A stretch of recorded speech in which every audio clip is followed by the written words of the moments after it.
In this video, I'm going to show you how to clear your TikTok history. If you find this video helpful, please drop a like and subscribe. In saying that, let's just jump straight into the video. All right, so go ahead and open up your TikTok account as you normally would. And you'll be brought to the home page here. And now from here, you want to click onto your profile.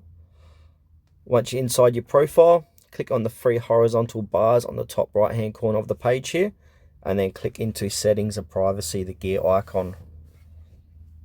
And now you'll be brought to the settings and privacy, and scroll down, and where it says content and display, you want to click into your activity center.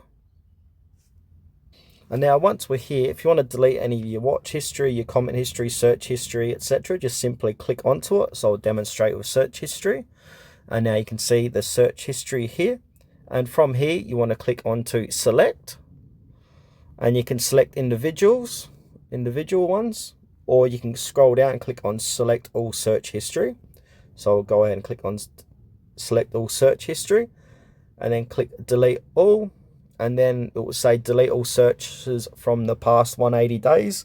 This will delete all search history from the past 180 days permanently. This action cannot be undone, so be mindful when you do that.